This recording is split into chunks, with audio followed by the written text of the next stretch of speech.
Krishna studio চ্যানেলে আপনাকে স্বাগতম। স্বর্গ মর্ত পাতাল এই ত্রিলোকের ভিতরে পৃথিবী ধন্য, স্বর্গ ধন্য না। কারণ পৃথিবীর বুকে ধ্বজ অঙ্কুশ চিহ্নিত গোবিন্দ চরণ লীলাস্থান বৃন্দাবন আছে বলেই পৃথিবী ধন্য। দেবতারা আছে বলে দেবলোক ধন্য হয়নি। এই পৃথিবী ভূমণ্ডলে ভারতবর্ষের মধ্যস্থিত শ্রীধাম বৃন্দাবন আছে বিধায় পৃথিবী ধন্য। কেন ধন্য? তো বলছেন অন্যত্বের কথা দূরে থাক, শ্রীল গুরু মহারাজ বলছেন বৃন্দাবনের বৈকুণ্ঠের শোভাকে পর্যন্ত পরাস্ত বা তুচ্ছ করে। বিলাসী অধিপতি শ্রীমান নারায়ণ যে বৈকুণ্ঠে বাস করেন, সেই বৈকুণ্ঠের থেকে অধিক মধুময় আনন্দময় শ্রীধাম বৃন্দাবন। বলছেন ওহো মধুপুরী ধন্যা বৈকুণ্ঠাশ্চ গরীয়সী দীন মেকং নিবাসেন হরভক্ত হরিভক্তি প্রজয়তে। কি অদ্ভুত বিচিত্র মহিমা, কি বৈচিত্র্যপূর্ণ সংবাদ। বলছেন ওহো ধন্য ধন্য এই মধুপুরী বৃন্দাবন। ধন্য ধন্য মধুপুর বৃন্দাবন এই জন্য, সাক্ষাৎ চতুর্দশ ভুবনের কথা আর কি, সর্বোপরি যে বৈকুণ্ঠ ধাম, সেই বৈকুণ্ঠ লোক পর্যন্ত পরাজিত করে বৃন্দাবনের মধুময় শোভা, আনন্দময় শোভা, তার বৈচিত্র্য বৈভব। বললেন যদ্দেক দেবীকুসুত পদাম্বুজ লক্ষ্মী, অর্থাৎ দেবীকুসুত কৃষ্ণ যার চরণ চিহ্ন এই বৃন্দাবনের ভূমিতে সর্বত বিরাজ করছেন। একজন গিরিরাজ পরিক্রমা দিচ্ছেন, তন্ময় হয়ে তিনি রাধারানীর চরণ চিন্তা করছেন। হঠাৎ করে গিরিরাজের পর্বত থেকে একটা কি ওনার সামনে খসে পড়ল। ছোট্ট একটি পাথরকে তুলে ধরে দেখলেন রাধারানীর চরণ আঁকানো, তাতে সেইটি গৃহে তিনি পূজা দিচ্ছেন। তো বলছেন যে বৈকুণ্ঠ থেকেও ধন্য কেন? বলছে যদ্দেক দেবকী সুত পদাম্বুজ জললক্ষ্মী, অর্থাৎ দেবকী সুত কৃষ্ণ চরণ চিহ্ন এই বৃন্দাবনের ভূমিতে সর্বদা বিরাজ করছেন। দীনমেকং নিবাসেন, দীনমেকং নিবাসন হরভক্তি প্রজয়তে। কেউ যদি শ্রীমতী রাধারানীর প্রেমময়ী লাদিনী অধীশ্বরী ব্রজেশ্বরীর এই শ্রীধাম বৃন্দাবনের চিন্তাময় মণির ধুলিতে একটা রাত্রি বাস করে, তাহলে তার হরিভক্তি হয়ে যায়। এক রাত্রি বৃন্দাবন বাস করলে সেই ক্ষেত্রের মহিমা তাহলে কি? দীনমেকং নিবাসেন, একটি দিনও যদি মধুপুরী শ্রী বৃন্দাবনে কেউ বাস করে, তাহলে তার কি হয়ে যায়? হরি ভক্তি প্রজয়তে, তার কৃষ্ণ ভক্তি প্রাপ্ত হয়। তো শ্রী গোবিন্দ আপনি বৈকুণ্ঠে দেখবেন বা সব জায়গায় দেখবেন গোবিন্দের চরণে পাদুকা আছে। সে বৈকুণ্ঠে যে নারায়ণ আছে তার চরণেরও পাদুকা আছে, কিন্তু বৃন্দাবনের ব্রজেন্দ্র নন্দনের চরণে কোনো পাদুকা নাই। পাদুকা নাই কেন?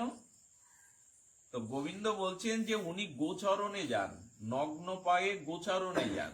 যশোদা মাকে বললেন, যশোদা মা বলছে গোপাল রে, তুই নন্দ মানে তোর পিতা মহারাজ, এই গোকুলের বৃন্দাবনের মহারাজ, তার ছেলে হয়ে তুই ওই কণ্টক কীর্ণ কাকর মিশ্রিত তপ্ত বালুতে পা দিস নগ্নচরণ, আমি তোর জন্য একটি পাদুকা গড়িয়েছি সুন্দর। বলে না তো মা, যারা আমায় এত ভালোবাসে সেই গোবৎস নবলক্ষ গোবৎসগণ তারা নগ্ন পায়ে বৃন্দাবনে বিচারণ করে গোষ্ঠে, ওদের পায়ে যদি জুতো না পরানো যায়, গাভীগণ আমার সখা আমার প্রিয়, তাহলে তো আমি জুতা পরবো না। ওদের মাথায় যদি আমি ছত্র ধরতে না পারি, তাহলে আমার মাথায় তো আমি ছত্র ধরবো না। বৃন্দাবন ভূমিকে শ্রী গোবিন্দ এতটা ভালোবাসেন যে ওইখানে উনি বিনা পাদুকায় বিচারণ করেন। তো এই জন্য বলছেন শ্রীধাম বৃন্দাবনে শ্রী গোবিন্দের চরণ বিন্যস্ত হলো। এতে পৃথিবীর সৌভাগ্য কি? যেহেতু পৃথিবীর বুকেই বৃন্দাবন,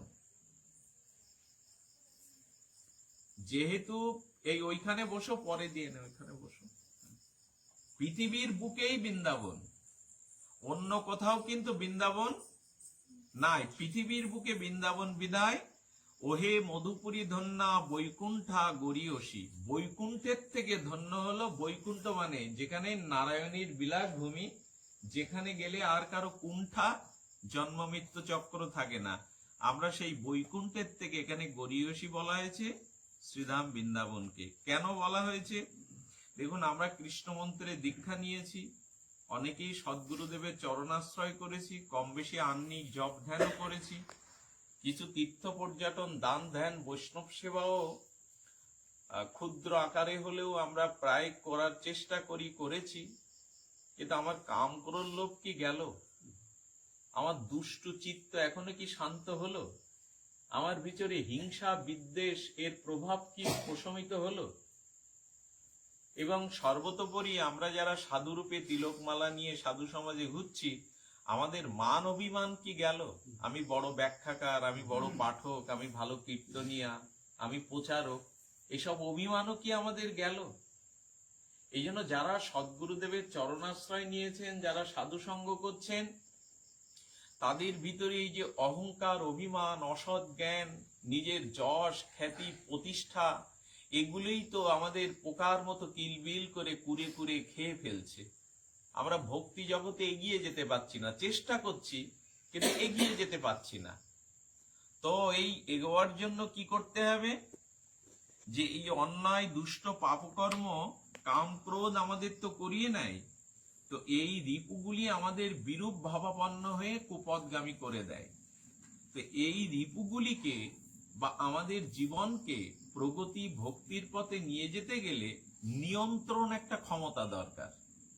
মানে আমি আমার সাধন ভজন চেষ্টায় বিবেক চেতনায় আমি আমার রিপুকে পরাজিত করে শুদ্ধ মানুষ হতে, শুদ্ধ ভক্ত হতে, শুদ্ধ ভক্তির যাজন করতে পারছি না। পাচ্ছি কি? আমরা 2 পা এগিয়ে যাই তো 10 পা পিছিয়ে যাই। মনে মনে মাঝে মাঝে একটু বৈরাগ্য চিন্তা আসে, আবার আমরা ভোগে মাতোয়ারা হয়ে যাই। এই তো আমাদের দশা। এই জন্য বলছেন যে এমন কি কোনো উপায় আছে, সেই উপায়ের দ্বারা আমার এই অশান্ত চিত্ত, আমার কাম ক্রোধ লোভ, এই অবিবেক অস্মিতা অজ্ঞানতা দূরীভূত হয়ে আমি সঠিক ভক্তি অর্জন করতে পারব। মানুষের মন তো তরঙ্গায়িত, এই ভালো তো এই মন্দ, এই সাত্বিক তো এই রাজসিক তামসিক, এই অবস্থা। এর থেকে স্থায়ী করবার জন্য একটি জায়গা আছে। সেই জায়গাটা যদি আপনি যথাযথ সমর্পণ করতে পারেন, সেই স্থানে যদি নিজেকে সমর্পণ করতে পারেন, সেই স্থানটা জড়িয়ে ধরতে পারেন, যথাযথ রূপে সেই স্থানে নিজেকে সমর্পণ করতে পারেন, তাহলে আপনার শক্তিতে না, সেই স্থানের সেই অপার্থিব করুণার দ্বারা আপনি তখন নিয়ন্ত্রণ হতে পারবেন, শুদ্ধ ভক্তির পথে অগ্রগতির পথে যেতে পারবেন। সেই স্থানটা কি? সেই স্থানটা হলো অভয় চরণারো বিন্দ, গোবিন্দ চরণ, ভগবানের চরণ, রাধারানীর চরণ, নিতাই গৌরের চরণকে নিবেদন করতে হবে নিজেকে। ওই চরণকেই জীবনের সার মনে করতে হবে, একমাত্র অবলম্বন করে জড়িয়ে ধরতে হবে। বলছেন গোবিন্দ চরণ, রাধারানীর চরণ জড়িয়ে ধরলে কি হবে? বলে এই দেখুন, ওখানে বলা হচ্ছে যে গোবিন্দের চরণে বিশেষ কিছু চরণ চিহ্ন আছেন। গোবিন্দ চরণ তলে বিশেষ কিছু অপার্থিব চিন্ময় চিহ্ন ধারণ আছে। ইতিপূর্বে অনেকেই শুনেছেন, বোধ করি গুরু মহারাজ আলোচনা করেছেন, সেই চিহ্নগুলোর মধ্যে একটা আছে অঙ্কুশ। গোবিন্দ চরণে, রাধারানীর চরণে, নিতাই গৌরের চরণে যে দিব্য চিহ্নগুলি আছে, এই চিহ্নগুলির মধ্যে একটা হলো অঙ্কুশ। একটু মন দিতে বলছি আপনাদের এই শব্দের দিকে, যে ওই চরণে শরণ মনন নিলেই আপনি আপনার চেষ্টায় ভজন সাধন করে এগিয়ে যেতে পারবেন না। ওই চরণেরই কৃপার দ্বারা আপনি কাম ক্রোধ মোহকে পেছনে ফেলে ভক্তির দিকে এগিয়ে যেতে পারবেন। এই জন্য গোবিন্দ চরণ শরণ নিলে গোবিন্দ চরণের একটা চিহ্ন হলো অঙ্কুশ। অঙ্কুশ কাকে বলে না, মাউথ যখন বলবান হস্তির পিঠে উঠে হাতিকে পরিচালনা করে করে কিনা, ছোট ছোট বাচ্চা বা যারা হাতিকে পরিচালনা করে তাদের মাউত বলে। ওরা কি করে, হাতিটাকে ডান দিকে ঘোরাবার জন্য বা ওর নির্দেশ মতো হাতিকে পরিচালনা করবার জন্য একটা কাঠের লাঠির আগায় একটা লোহার শলাকা বাঁকানো থাকে, ওইটা দিয়ে যেদিকে টান দেয়, নির্দেশনা দেয়, বলবান হস্তির সেদিকে যেতে বাধ্য হয়। একে বলে অঙ্কুশ। আচ্ছা, শক্তির বিচারে ওরকম একটা লাঠির আগায় কিছুটা লোহা বাঁকানো ওই যন্ত্রটা দিয়ে টান দিলে হাতি তার কথা শুনছে কেন? হাতির শক্তির কাছে ওইটুকু লাঠি বা বাঁকানো লোহার শলাকা কি খুব বেশি বলবান? বলবান না, কিন্তু ওইগুলো দিয়ে টানলেই সে ডানে বা বামে যেতে বাধ্য। অত বড় বলবান হস্তি যদি ওই অঙ্কুশের নির্দেশনায় সেই পথে যেতে বাধ্য হয়, তো গোবিন্দ বলছেন আমার চরণে দিব্য চিহ্নর মধ্যে একটা আছে অঙ্কুশ। যারা নিষ্কপট হয়ে সরল হয়ে গোবিন্দের চরণ, রাধারানীর চরণ শরণাগত হয়, আমি তাদের ওই হস্তির মতো যে মনটা কামনা বাসনায় ভোগের দিকে টেনে নিয়ে যায়, আমার চরণে শরণ নিলে আমি আমার চরণ রূপ অঙ্কুশের কৃপায় তার মনটাকে আমার চরণে রেখে দিয়ে অন্য কোনোখানে বিপদের স্থানে যেতে দেই না। ওইটুকু অঙ্কুশের শক্তিতে যদি বলবান হস্তিটা নিয়ন্ত্রণ হয়, তাহলে গোবিন্দ চরণে যে অঙ্কুশ চিহ্নটা আছে, ওই চরণের অভয় চরণারবিন্দের শরণ নিলে গোবিন্দ চরণের ওই চিহ্ন শক্তিটা কৃপা করে তার মনটাকে ওই হাতির মতো নিয়ন্ত্রণ করে গোবিন্দ চরণে রেখে দেয়, বিপরীত দিকে যেতে। এখন আমাদের কি শরণ আছে গোবিন্দ চরণে? থাকলে মনটা আর অন্যদিকে নিয়ে যেতে দেবেন না তিনি। রাখাল যদি পেছনে থাকে, তাহলে গরু চড়ানোর জন্য, মেষ চড়ানোর জন্য যখন মাঠে যায়, তখন তো সে শত শত গরুকে নিয়ন্ত্রণ করে রাখাল, একটা পাচনি হাতে, ওইটাই তো নিয়ন্ত্রণ করে। তো গোবিন্দ বলছেন তেমনি তোমার রিপুগুলো, কাম ক্রোধ গুলো আমার চরণে শরণ নিলে নিয়ন্ত্রণ হবে। যদি বলেন এই প্রমাণ আমরা যথেষ্ট মানতে পারলাম না, তো যদি না মানতে পারেন তাহলে একটা দৃষ্টান্ত ঠাকুর রামকৃষ্ণ দিয়েছেন।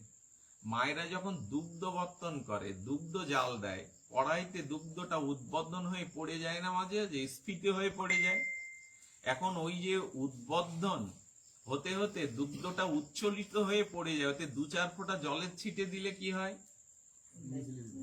ওই উদলানো দুধটা কি আর উচ্ছ্বসিত হয়ে পড়ে যায়? নিয়ন্ত্রণ হয়ে যায় না? তো অগ্নিতে দগ্ধীকৃত দুধটা ফুলে ফেপে উচ্ছ্বসিত হয়ে পড়ে যাচ্ছে, 2 ফোঁটা জলের ছিটে দিলে দুধটা নিয়ন্ত্রণ হয়ে গেল কি করে? বলে ওর ব্যাখ্যা করতে পারবো না, তবে হয়। আপনাদের পরীক্ষা করা আছে, হয় কিনা? যদি তাই হয়, তাহলে যে মনটা কামনা বাসনার দিকে ছুটে যাচ্ছে, কামনা বাসনার তাপে ক্রোধ কাম, এই যে মনটা যে ছুটে বেরিয়ে যাচ্ছে কুদিকে, ওইখানে যদি একটু গোবিন্দ চরণের শরণ নেওয়া যায়, তাহলে নিয়ন্ত্রণ কেন হবে না? নিয়ন্ত্রণ অবশ্যই হবে। আচ্ছা, এই কাম ক্রোধ লোভ বা আমাদের রিপু ইন্দ্রিয় দেহ ভোগের বাসনাগুলো একেবারে কবে নিষ্ক্রিয় হবে? বললো, ধানটা যদি আপনি ভেজে, ধানটা সিদ্ধ করলেন বা ভাজলেন, বালিতে ভাজলেন ধান, ওই ধান মাটিতে পড়লে কি ওর থেকে আর অঙ্কুরিত হবে? চারা অঙ্কুর হবে বাবা? হওয়ার সম্ভাবনা থাকে কি?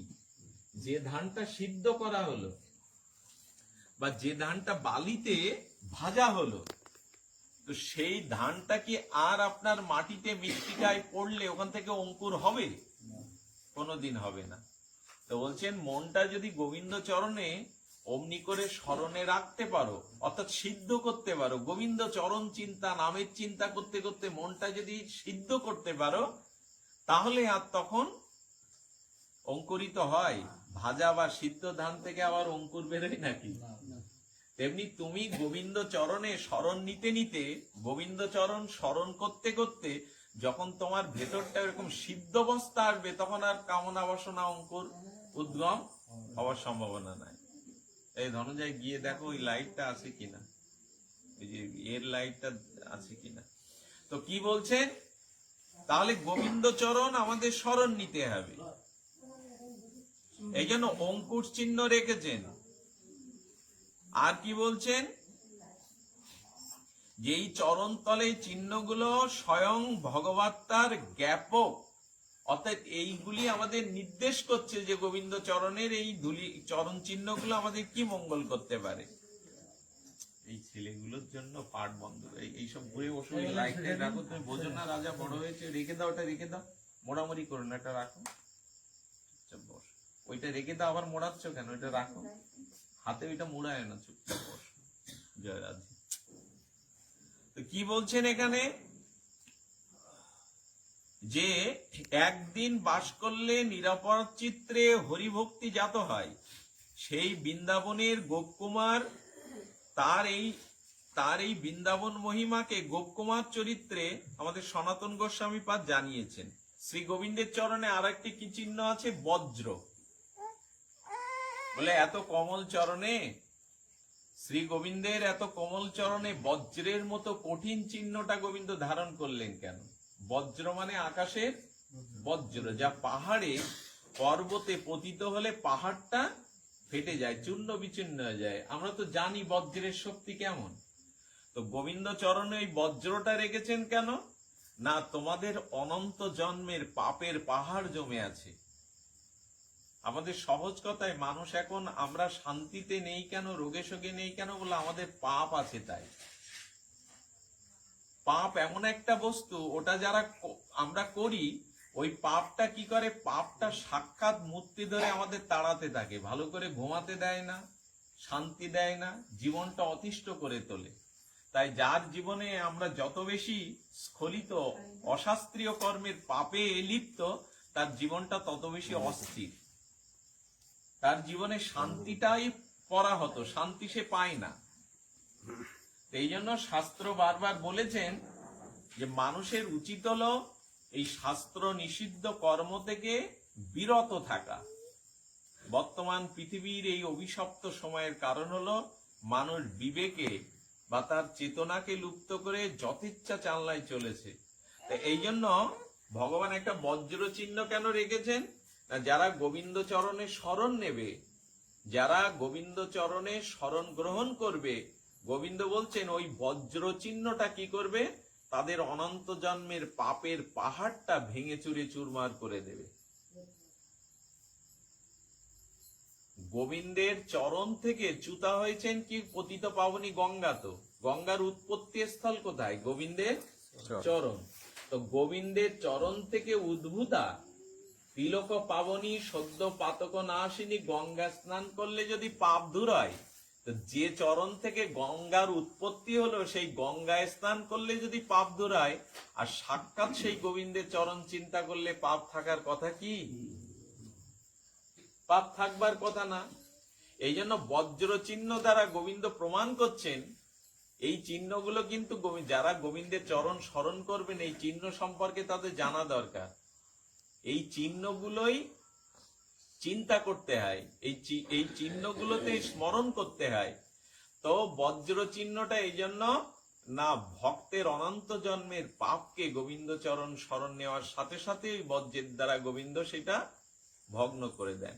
গোবিন্দের আরেকটি চিহ্ন আছে ছত্র, তার চরণের আরেকটি চিহ্ন হলো ছত্র। ছত্র কেন? ছত্র গোবিন্দ বলছেন যে মানুষ যখন তপ্ত, পথ চলা পথিক যখন তপ্ত দুপুরে তার এই তপ্ত দ্বারা ঘর্মিত হতে থাকে, ক্লান্ত হতে থাকে, তখন ওই প্রখর রুদ্রতাপে তার মাথায় যদি কেউ ছত্র ধরে, ছাতা ধরে, তাহলে তেমন শীতলতা পায়। তেমন আজ এই সংসার মরুপথে চলতে চলতে আমরাও খুব ক্লান্ত। দেখুন, সংসার যারা করছি আমরা এসে বারবার ক্লান্ত হয়ে হচ্ছে, আর ভালো লাগে না সংসার, আর এই সংসারকে ভালো লাগে না, এখানে জ্বালা যন্ত্রণা তাপে দগ্ধীভূত হচ্ছে, আর সংসার ভালো লাগে না বলি তো আমরা প্রায়শই এটা মুখে উচ্চারণ করি। তো গোবিন্দ বলছেন আমার চরণ শরণ নিলে কি হয়, আমি ছত্র মানে সুশীতল পরম করুণার ছায়া তার জীবনের উপরে ধরে রাখি। এই পরম করুণার ছায়াটি ধরে রাখি যাতে তারা কষ্ট পেতে না হয়। তেমনি করে গোবিন্দ তার চরণ চিহ্নগুলিকে তিনি ধারণ করেছেন যাতে ভক্তদের পরম কৃপা হয় এবং ভক্তদের পরম করুণা সিক্ত হয়। তাই এই দুঃসময়ে, এই ব্যাধি জরা অভিশপ্ত কালের কবলিত আমাদের এই দুঃসময়ে একমাত্র আমাদের উচিত হলো গোবিন্দ নাম, গোবিন্দ চরণ এগুলি স্মরণে আসা।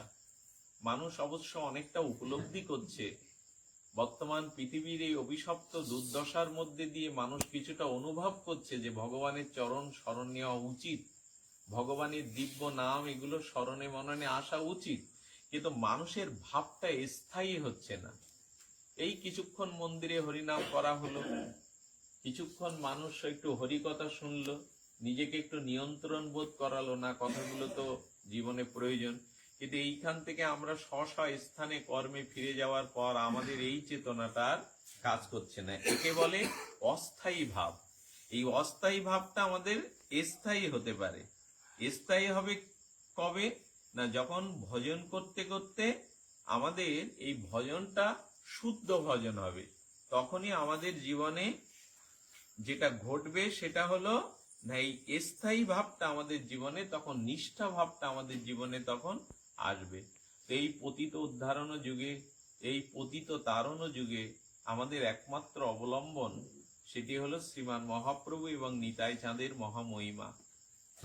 গৌড়োদয় পুষ্পবন্তে একই সাথে গৌড়ের ভাগ্যাকাশে নিতাই গৌর উদিত হয়েছিলেন, আর এই দোহার প্রকাশের মাধ্যমে আমাদের তমরূপ অন্ধকার উনি নাশ করেছেন। আর বলেছেন, দুই ভাই হৃদয়ের খালি অন্ধকার, দুই ভাগবত সঙ্গে করান সাক্ষাৎকার। শ্রীকৃষ্ণ চৈতন্য মহাপ্রভু পঞ্চতত্ত্বকে নিয়ে আমাদের সাক্ষাৎ করিয়ে দিলেন দুই ভাগবতের সাথে। হৃদয়ের অন্ধকার যদি দূরীভূত করতে চাও, জীবনটাকে যদি শাশ্বত সুন্দর ভক্তিময় করতে চাও, মৃত্যুর পরে যাতে অন্ধকার পথে পতিত নরকের পথে দুর্গন্ধময় নরকে পতিত না হতে হয়, আগামী জন্মটা যাতে কোনো শুদ্ধ কৃষ্ণ ভক্ত মায়ের গর্ভে জন্ম নিয়ে জন্মের শুরু থেকেই শুদ্ধ ভগবত ভজনের অনুকূল পরিবেশ পাও, যাতে নিজের কামনা বাসনাকে পিছনে ফেলে নিজেকে ভগবত চরণে শুদ্ধ ভক্তির স্তরে উত্তীর্ণ হতে চাও, এই জন্য এই জীবনটা কি করতে হবে না নিতাই গৌরের দুই ভাগবতের সাথে সাক্ষাৎ করিয়ে দিয়েছেন। আমাদের জীবনের সাক্ষাৎকার হতে হবে এই দুই ভাগবতের সাথে। এক ভাগবত বড় ভক্তি রস শাস্ত্র, আর ভগবত বড় ভক্তি রস পাত্র। মহাপ্রভু আমাদের সাক্ষাৎ করিয়ে দিলেন দুই ভাগবতের সাথে। কোনটি?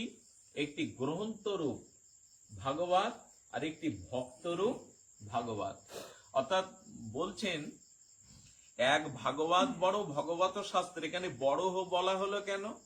বড় বলা হলো এই কারণে যে বেদ বিভাজন করেছিলেন ব্যাসদেব। এই বেদের ব্রহ্মসূত্র অনেক মুনি ঋষি উপনিষদ রূপে রচনা করেছেন। এত কঠিন বেদাত্মক সূত্র, এত গুরুগম্ভীর, এত কঠিন, সাধারণ মানুষ বেদ পড়ে কিছু নির্ণয় করতে পারে না। আর উপনিষদ পড়বার মতো যথার্থ বিদ্যা বৈদুষ্য আমাদের নাই। তাই তখন ব্যাসদেব আনন্দ পেলেন না। সেই যিনি ব্যাসদেব যিনি লিখলেন, আমাদের বেদ লিখলেন, উপনিষদ ব্রহ্মসূত্র, সেই ব্যাসদেব আবার সেই ব্রহ্মসূত্র বা বেদ বিভাজন করে বেদের সমস্ত সারাৎসার ভাগবত লিখলেন। এই ভাগবত শাস্ত্রই আমাদের শুনতে হবে। এই কলিহত জীবের মহাপ্রভু বললেন ভাগবতের সাথে যুক্ত হয়ে যাও, কারণ ভাগবত হলো সাক্ষাৎ ভগবানের মূর্তি। এই যে গ্রন্থ ভাগবত ভাগবত বলি না আমরা, এই গ্রন্থ ভাগবতটাই স্বয়ং ভগবান রূপে প্রকাশ হয়েছে। বলেন ভগবান যেদিন দ্বাপর যুগের শেষে কৃষ্ণ অন্তর্ধান হলেন, তখন জগৎকে আলোকিত করলো এই ভাগবত, অর্থাৎ শ্রীকৃষ্ণ অপ্রকাট হয়ে প্রবেশ করলেন গ্রন্থ ভাগবতের মধ্যে। এই জন্য ভাগবত কথা শুনতে হবে। আচ্ছা, কোথাও এরকম শুনেছেন অমুক জায়গায় সপ্তাহব্যাপী চণ্ডী পাঠ হচ্ছে? ওই কেউ তো বলে না। ভাগবত পাঠের কথাটাই সবাই বলে যে অমুক জায়গায় ভাগবত হচ্ছে, অমুক জায়গায় ভাগবত সপ্তাহ হচ্ছে, ওই চণ্ডী পাঠ হচ্ছে, উপনিষদ পাঠ হচ্ছে, এরকম কথা বলে কি 7 দিন ধরে যে ওখানে চণ্ডী পাঠ শুনতে যাব? ভাগবত বলে কেন? কারণ মহাপ্রভু বললেন এই কলিযুগে যদি ভক্তি লাভ করতে চাও তাহলে ভাগবতের সাথে যুক্ত হয়ে যায়। এই গ্রন্থ ভাগবতই আমাদের সঠিক ব্রজের পথ, শুদ্ধ ভজনের পথ নির্ণয় করে দেবে। শ্রীকৃষ্ণ চৈতন্য মহাপ্রভু পর্যন্ত প্রতিদিন সাবহিত হয়ে শ্রদ্ধার সহিত ভাগবত শুনতেন। সরগোস্বামীরা মিলিত হয়ে শ্রীধাম বৃন্দাবনে এই ভাগবত কথা শ্রবণ কীর্তন করতেন। তো ভাগবত কাকে বলে? 18,000 শ্লোক সমন্বিত শুধু ভাগবত ওইটা ভাগবত না, ভাগবত সম্পর্কীয় শুদ্ধ প্রেমভক্তি সম্পর্কিত যে গোস্বামী গ্রন্থ সেগুলো ভাগবতের মধ্যে গণ্য। এই কথাটি কিন্তু জানা দরকার। ভাগবত বলতে শুধু বুঝবেন না এই 18,000 শ্লোক যেখানে সমন্বিত আছে সেটাই শুধু ভাগবত। ভাগবত সমর্থিত যেসব গোস্বামী গ্রন্থ আছে, যেমন ভক্তি রসামৃত সিন্ধু, রূপ গোস্বামীর যে গ্রন্থ, সনাতন গোস্বামীর যে বৃহৎ ভাগবত, এগুলো সব ভাগবতের মধ্যে সম্পর্কিত, সংযুক্ত। আর কি ভাগবতের সন্ধান দিলেন মহাপ্রভু? গ্রন্থ ভাগবত আর কি বললেন? ভক্ত ভাগবত। তার মানে এই দুটির সাথে আপনাকে আমাকে সাক্ষাৎকার হতে হবে, মিলিত হতে হবে। এক গ্রন্থ ভাগবতের সাথে আর একটা হলো ভক্ত ভাগবত। এক ভাগবত বড় ভক্তিরস শাস্ত্র, আর ভাগবত বড় ভক্তিরস পাত্র। তাহলে ভক্ত ভাগবত আর গ্রন্থ ভাগবত এই দুটোর সাথে আমাদের যুক্ত হতে হবে। এখন আমরা কার সাথে যুক্ত আছি? গ্রন্থরূপ ভাগবতের সাথে। ভাগবত কথাই তো শুনছি। আর একটা ভাগবত কি বললেন? ভক্ত ভাগবত, ভক্তি রসপাত্র। আচ্ছা, সবাই তো ভক্ত, তাহলে সব ভক্তের সঙ্গ করলে কৃষ্ণ প্রেম হবে তো? বলছেন না, কারণ গীতাতে ভক্ত 4 প্রকার বলা হয়েছে: আর্ত, অর্থার্থী, জিজ্ঞাসু আর জ্ঞানী। বলছেন না, ভক্তি রসপাত্র নাম দিয়েছেন যার ভিতরে ব্রজ ভক্তি আছে, যুগল ভক্তি আছে, হরিনাম যুক্ত শুদ্ধ ভক্তি আছে। মানে যারা ভগবানের ভজন করছে ধর্ম অর্থ কাম মোক্ষের আশায় না, একমাত্র যার ভিতরে শুদ্ধ রস, ভাগবত রস, নিষ্কাম রস পরিপূতিত ভক্ত, সেই ভক্তের সঙ্গ করলেই কেবল আপনার চিত্ত শুদ্ধি বা ভক্তি হবে। সব ভক্তের সঙ্গ করাটা কিন্তু ভাগবত সঙ্গ নয়। কারণ ভক্ত তো 4 প্রকার: যারা অর্থের জন্য ভগবানকে ডাকছে, যারা বিপদে পড়ে রোগ শোকে ভগবানকে ডাকছে, বলে এদের সঙ্গ করলে হবে না। বলছে না, এদের সঙ্গ করলে তুমি শুদ্ধ ভক্তির প্রেরণা বা শুদ্ধ ভক্তি পাবে না। এরাও ভক্ত বটে। মহাপ্রভু বললেন ভক্তি রস পাত্র, যার ভিতরে এই ধর্মত্ব কাম মোক্ষ এইসব বাঞ্ছা নাই, যাদের শুদ্ধ ভক্তি আছে হৃদয়ে, সেই শুদ্ধ ভাগবতের সঙ্গ করলেই কেবল ভক্তি হবে। আমরা কিন্তু দুটো নির্দেশনামূলক মহাপ্রভুর কথা বললাম। এক গ্রন্থ ভাগবতের মহিমা কথা শুনতে হবে, গোবিন্দের লীলা কথা, আর এক শুদ্ধ ধর্মত্ব কাম মোক্ষ যার চিত্তে নেই, কামনা বাসনা শূন্য, ভক্তি রসের পাত্র যে ভক্ত, তার সঙ্গ করতে হবে। এই দুই ভক্তের সঙ্গের দ্বারাই, এই দুই ভাগবতের দ্বারাই আমাদের হৃদয়ের অন্ধকার স্খলিত হবে, আমরা শুদ্ধ ভক্তি প্রাপ্ত হব। তো যাই হোক, সময় বেশি নেওয়ার নাই। আমাদের প্রতি আবার সার্চলাইট মারা আছে, আমাদের প্রতি আবার এখন কি ক্যামেরা বেরিয়েছে, যেটা সিসি ক্যামেরা আছে আমাদের পেছনে, বিশেষ করে আমাদের সঙ্গের পেছনে আমাদের এই সিসি ক্যামেরাটা আছে। এই জন্য আমরা বর্তমান পরিস্থিতি বিবেচনা করে সঙ্গ বেশি দূর না এগিয়ে নিয়ে আজকের একটু প্রার্থনা করব রাম দত্ত মহাশয়, তার পুত্র দিলীপ দত্ত বা তাদের। ভিডিওটি আপনার ভালো লাগলে লাইক, কমেন্ট এবং সাবস্ক্রাইব করুন।